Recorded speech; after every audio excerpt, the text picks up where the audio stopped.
बोले सतगुरु बंदी छोड़ कबीर साहिब की जय हो। सतगुरु मदनपति साहिब की जय हो। सतगुरु वैराग साहिब की जय हो। सभी संतों की जय हो। सभी भक्तों की जय हो। साहिब बंदगी सतनाम सतनाम सतनाम।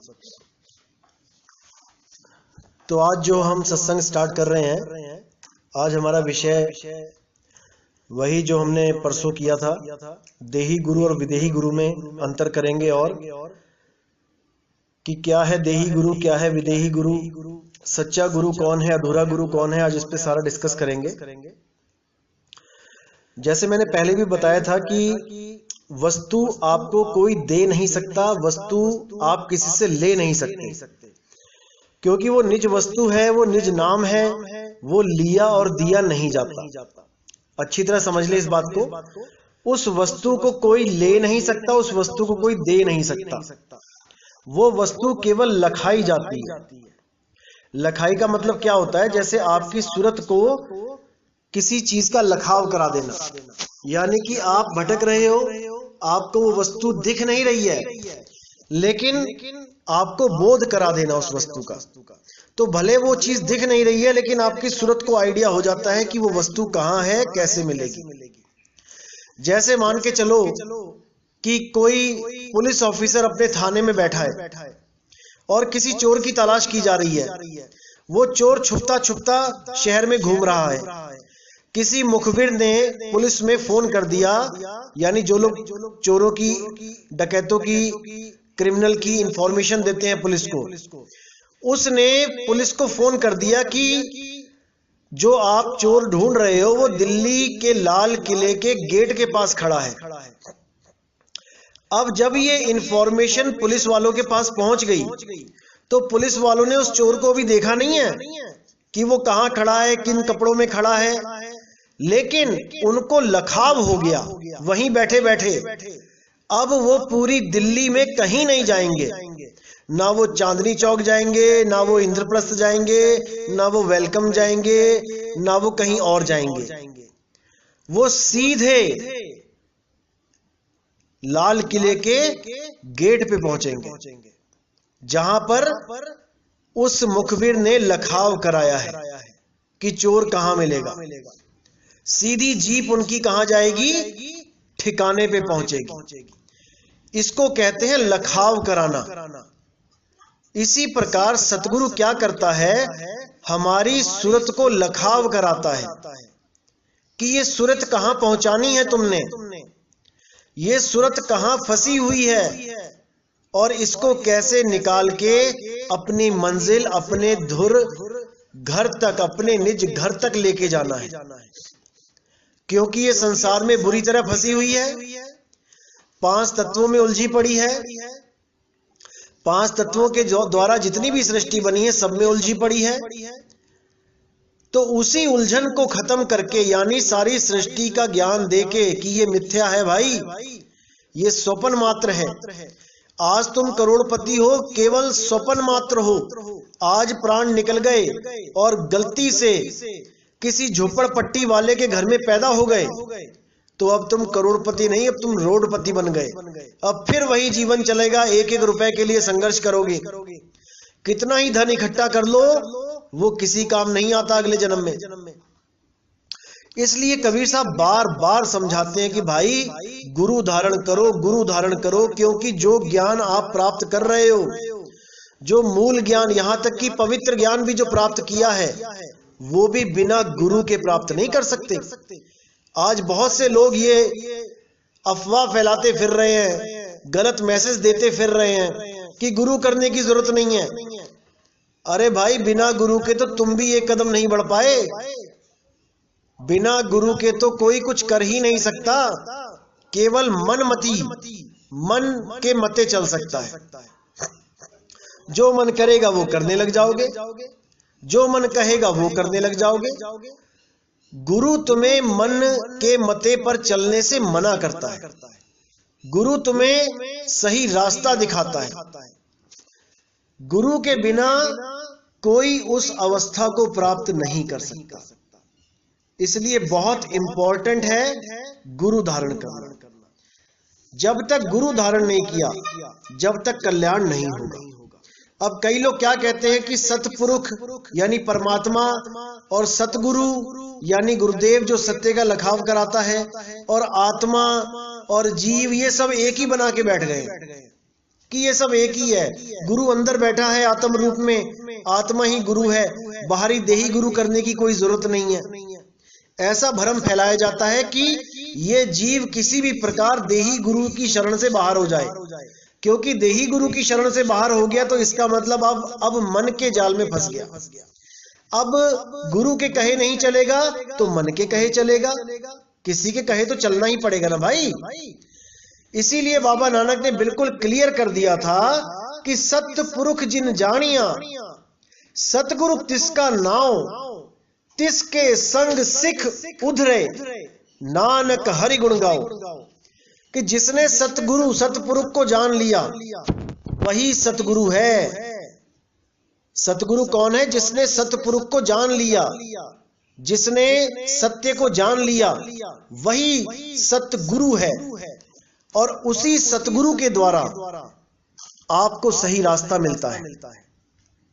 अगर आपके जीवन में सतगुरु नहीं आया तो समझ लो कि अब आपका कल्याण नहीं हो सकता, क्योंकि साहिब ने साफ बोला है, गुरु बिन माला फेरते, गुरु बिन देते दान, गुरु बिन दोनों निष्फल हैं, चाहे पूछो वेद पुराण।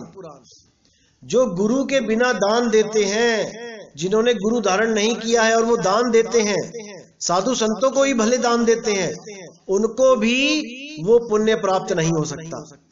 कैसे? क्योंकि जैसे कोई साधु उसके द्वार पे आ गया आपने उसको 1000 रुपया दे दिया। अब वो साधु जो था वो मीट खाता था, वो दारू पीता था, वो अपने ऐब को नहीं त्याग पाया, तो वो जाके आपका 1000 का नोट कहां चलाएगा? दारू के ठेके पे, मीट की ठेली पे। वो मच्छी खा लेगा, वो मटन खा लेगा, वो जूस पी, मटन का सूप पी लेगा, वो खरोड़े का सूप पी लेगा, आपके पैसों को बर्बाद कर देगा।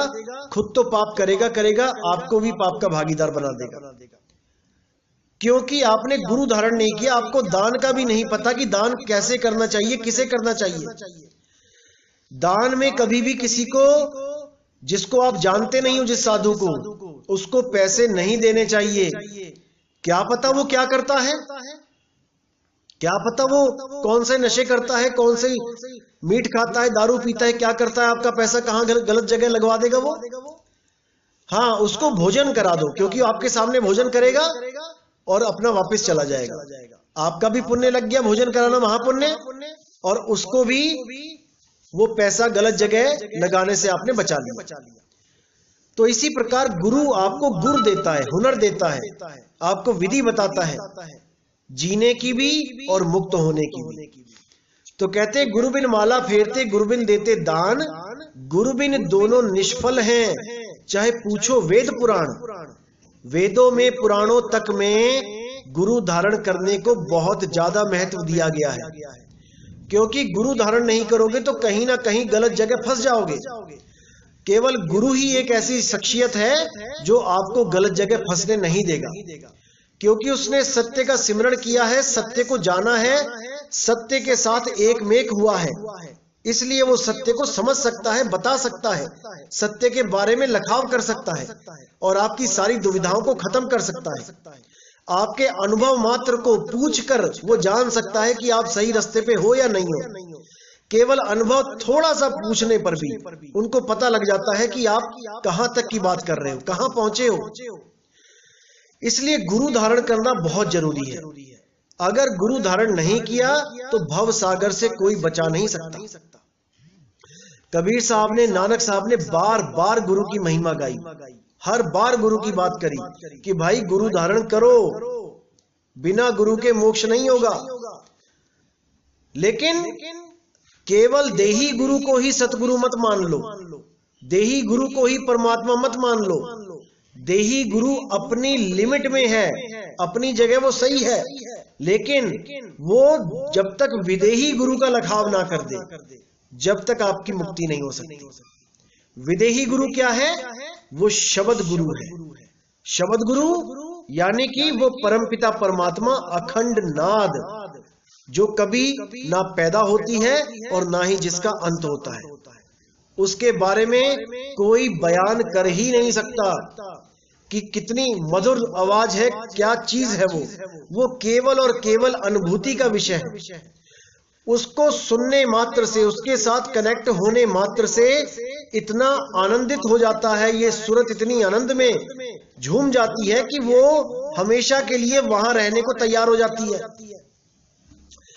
हमेशा के लिए अपने पीव में मिलने को तैयार हो जाती है, उसमें समाने को तैयार हो जाती है, और वो कभी नहीं चाहती कि मैं वापस इस देह में आ जाऊं। ये देह उसको एक जेल की तरह प्रतीत होने लग जाती है। जैसे कोई राजा महाराजा का लड़का, उसको महलों से उठा के किसी 4 दीवारी मिट्टी की पत्थर की जेल में डाल दिया जाए, सोने के महलों में रहने वाला वो राजकुमार मिट्टी की झोपड़ी में, मिट्टी के जेल में रख दिया जाए, तो उसकी जो हालत होगी वही हालत इस सूरत की होने लग जाती है जब वो उसको एक पल के लिए भी अनुभव कर ले। एक सेकंड के लिए भी अगर आपने उसको अनुभव कर लिया तो नीर छीर का निबेड़ा कर सकते हो आप।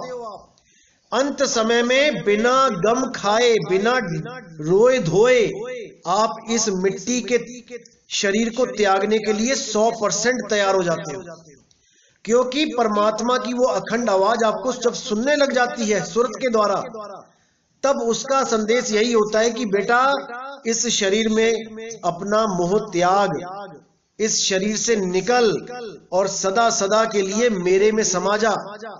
इसीलिए साहिब ने बोला सूरत समाए शब्द में और वाको काल न खाए। उस शब्द में जैसे ही सूरत लगती है, सूरत को इतना आनंद होता है, इतना आनंद होता है कि अब उसको इस देह को त्याग करने में कोई दुख नहीं। उसके लिए साहिब ने बोला जिस मरने से जग डरे मेरे मने आनंद, और मरने पर ही पाइए पूर्ण परमानंद। अगर असली आनंद चाहिए भाई तो केवल शब्द गुरु में है, किसी देही गुरु में नहीं है। देही गुरु आपके लिए क्या है? आपका मार्गदर्शक है, आपका भाई है, आपका दोस्त है, आपका माँ और बाप है। जैसे माँ और बाप अपने बच्चे को गलत रास्ते पे चलने के लिए चलने से रोकते हैं, उसके कान भी खींचते हैं, उसको डांटते भी हैं, इसी प्रकार देही गुरु भी अपने शिष्य को डांटता भी है, अपने शिष्य को ताड़ता भी है, उसकी क्लास भी लगाता है, केवल और केवल इसलिए कि वो कोई गलती ना करे, वो अपने मूल को पहचाने, अपने मूल में समा जाए। तो देही गुरु का ये रोल होता है। अगर देही गुरु आपके जीवन में नहीं है तो आप कहीं ना कहीं धोखा खा ही जाओगे, क्योंकि आपके पास एक्सपीरियंस नहीं है। बाणियां पढ़ के आप 100 बार सोच लो, समझ लो कि परमात्मा हमारे घट में है, परमात्मा हमारे हृदय में है, परमात्मा हमारी नाभि में है, कितना ही बाणियां पढ़ के समझ लो, लेकिन उस विधि को नहीं जान पाओगे कि उसके साथ जुड़ना कैसे है। वो विधि केवल सतगुरु बताते हैं और उसके साथ अनुभव भी शेयर करते हैं कि तुम्हें कैसा अनुभव होगा जब तुम उसके साथ जुड़ोगे, तुम्हें क्या फील होगा। वो सारा भेद सतगुरु बताते हैं। उस भेद बताने को कहते हैं नाम विदेही, और जो आप ध्यान करते हो उसको कहते हैं ध्यान विदेही। ध्यान विदेही गुरु के द्वारा दिया जाता है, बताया जाता है। नाम विदेही कोई ले और दे नहीं सकता। नाम विदेही प्रगट होता है। जब वो प्रगट होता है तो शिष्य अपने गुरु से उस नाम विदेही का जिक्र करता है, उसके बारे में आगे का रास्ता पूछता है, और गुरु तब भेद बताता है कि नाम विदेही क्या होता है, कैसा होता है। उसके साथ क्रॉस चेकिंग होती है, मैचिंग होती है, तब शिष्य के सारे संशय खत्म हो जाते हैं, सारे भ्रम खत्म हो जाते हैं। इसीलिए साहिब ने साहब बोला कि ध्यान विदेही, नाम विदेही और ध्यान विदेही, जब तक गुरु ऐसा ज्ञान ना दे, जब तक संशय खत्म नहीं हो सकता। तो इन दोनों को जानना है। कई लोग क्या करते हैं, ध्यान विदेही ले जाते हैं गुरुजी से, ध्यान विदेही का ज्ञान समझ के ले जाते हैं और फिर सोचते हैं कि हमें नाम विदेही भी मिल गया। केवल ध्यान विदेही को समझकर वो सोचते हैं कि हमें नाम विदेही भी मिल गया, और वो समझते हैं कि अब हमें आगे कुछ नहीं मिलना है। लेकिन ऐसा बिल्कुल नहीं है भाई। ध्यान विदेही तो एक रास्ता मात्र है। गुरु आपको रास्ता बताता है, रास्ते का भेद बताता है कि ऐसे चलना है। लेकिन जो नाम विदेही है वो प्राप्ति है। बिना नाम विदेह प्राप्त किए जन्म मरण से मुक्त नहीं हो सकते। तो इसको अच्छी तरह समझना है, एक एक बात को अच्छी तरह विचार करना है। इसलिए साहिब ने बोला, नाम विदे और ध्यान विदेहा दो लख पावे तो मिटे संदेहा। जब इन दोनों को लखोगे तभी तुम्हारे संदेह मिट सकते हैं, अन्यथा तुम्हारे संदेह नहीं मिट पाएंगे। तो सारे संदेह को तभी आप मिटा सकते हो जब देही गुरु से पूर्ण ज्ञान प्राप्त कर लेते हो। देही गुरु के पास ज्ञान कहां से आया? उस विदेही गुरु से, उस शब्द गुरु से। कोई भी गुरु, जिसको कई लोग कहते हैं कि परमात्मा हमारे घट के अंदर बैठा है, वही हमारा मार्गदर्शक है, वही हमें ज्ञान देगा। अरे भाई, आज तक किसी ने डायरेक्ट परमात्मा से ज्ञान नहीं लिया कि वो घट में ही आके ले जाए किसी को। घट में तो वो प्रकट ही है, फिर क्यों नहीं वो सबको ले जाता? क्यों 84 में लोग उलझ जाते हैं, ये जीव फंस जाते हैं? वो तो सब घटों में है, वो तो जानवरों में भी है भाई। तो जानवरों की चेतना को क्यों नहीं ले जाता वो अपने सतलोक में या अपने निज लोक में? क्योंकि गुरु, केवल गुरु ही वो भेद बताता है और कोई नहीं बता सकता। परमात्मा भी जब आता है तो गुरु का रूप धारण करके आता है। गुरु का रूप धारण करके वो पूर्ण ज्ञान बताता है, हर चीज समझाता है, और सारी चीज समझने के बाद शिष्य के सारे संशय खत्म हो जाते हैं और वो परमात्मा के साथ एकमेक हो जाता है। अब उसको कोई अलग नहीं कर सकता। इसलिए देही गुरु बहुत इंपॉर्टेंट है, जितना कि विदेही गुरु इंपॉर्टेंट है। क्योंकि विदेही गुरु स्वयं अपना ज्ञान घट में ही नहीं लखाव करवाता। विदेही गुरु एक गुरु बन के आता है इस दुनिया में और सारा ज्ञान समझा के आपको इस दुनिया से विमुख करवा के, यानी कि आपकी सूरत को इस दुनिया से अलग करवाता है। आपके अंदर इतनी इच्छा पैदा करता है कि आपको ये जहान, ये दुनिया स्वयं ही अच्छी नहीं लगती है। आप स्वयं इसको त्यागने को तैयार हो जाते हो। क्योंकि जब तक आपने स्वयं नहीं त्यागी, जब तक ये जन्म मरण आपका पीछा छोड़ने वाला नहीं है। क्योंकि आप अमर बीज हो, इस देह से निकलते ही दूसरी देह धारण कर लेते हो, उसका निर्माण कर देते हो। इसलिए परमात्मा आपसे ही आपकी सृष्टि खत्म करवाता है। क्योंकि अगर आपने स्वयं अपनी सृष्टि खत्म नहीं करी तो दोबारा बना दोगे, बार बार बनाओगे, बनाते ही आ रहे हो। कोई परमात्मा 84 लाख जूनों में नहीं डाल देता हमें गधा कुत्ता सुअर बनने के लिए, दुनिया भर का गंध खाने के लिए। ये आप ही हो, ये आपके संस्कार हैं जो आपको अन्य नीचे से नीचे, निचली से निचली जूनों में शरीर धारण करवाता है। ये आप ही का संस्कार है। तो देही गुरु आपके संस्कारों को इतना ऊंचा कर देता है कि अब आप शरीर धारण नहीं करते हो। आप इस शरीर से सदा के लिए न्यारे हो जाते हो। वो विधि बताता है कि सृष्टि कैसे खत्म करनी है। सृष्टि खत्म करने से पहले आपको यह पता होना चाहिए सृष्टि हुई कैसे है। क्योंकि जब तक आपको यही नहीं पता लगा कि सृष्टि हुई कैसे है, आप खत्म कर ही नहीं सकते। जब तक आपको यही नहीं पता कि कोई चीज बनी कैसे है, आप उसका नाश कर ही नहीं सकते, क्योंकि वो दोबारा बन जाएगी। इसलिए हमें बीज को नाश करना है। इस सृष्टि का बीज क्या है, ये सृष्टि पैदा हुई कहां से है, उस बीज का जब तक नाश नहीं किया कोई भी व्यक्ति, कोई भी जीव इस सृष्टि को खत्म नहीं कर सकता। आवन जावन लगा ही रहेगा, कोई भी मुक्त नहीं हो सकता, कदापि नहीं हो सकता। इसलिए भाई देही गुरु से पूर्ण ज्ञान प्राप्त करो और अपना जन्म मरण स्वयं खत्म करो, कोई और खत्म नहीं कर सकता।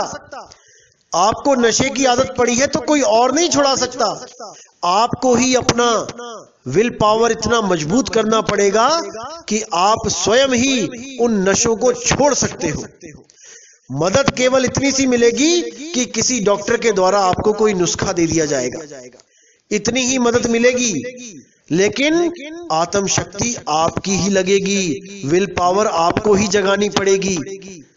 तो गुरु केवल आपको एक जुगत बताता है, वो जुगती बताता है कि सूरत कैसे इस संसार में आ गई और कैसे निकल के वापस अपने मूल में समाएगी, केवल जुगती बताता है।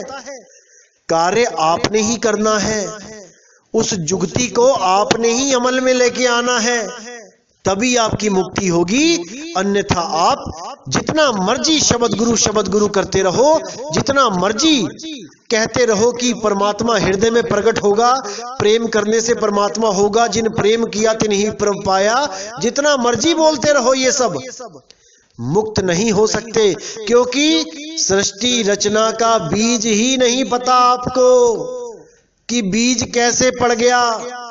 और जब तक बीज का नाश नहीं होगा ये सृष्टि बनती ही जाएगी, अनंतों युग तक बनती आ रही है और अनंतों युग तक बनती ही जाएगी। कोई भी आपकी मदद नहीं कर पाएगा, जितना मर्जी चीखते रहो कि वो शब्द गुरु, वो परमात्मा हमारे हृदय में बैठा हुआ है।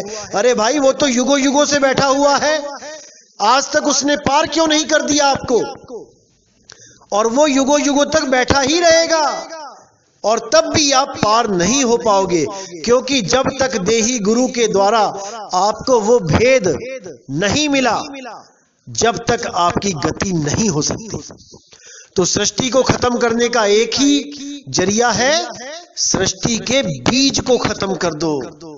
अगर बीज का ज्ञान नहीं है तो कुछ नहीं हो पाएगा। तो इसी के साथ आज का सत्संग समाप्त करता हूं, और कल दोबारा लाइव सत्संग होगा, तब तक के लिए मुझे विदा करें। साहिब बंदगी सतना।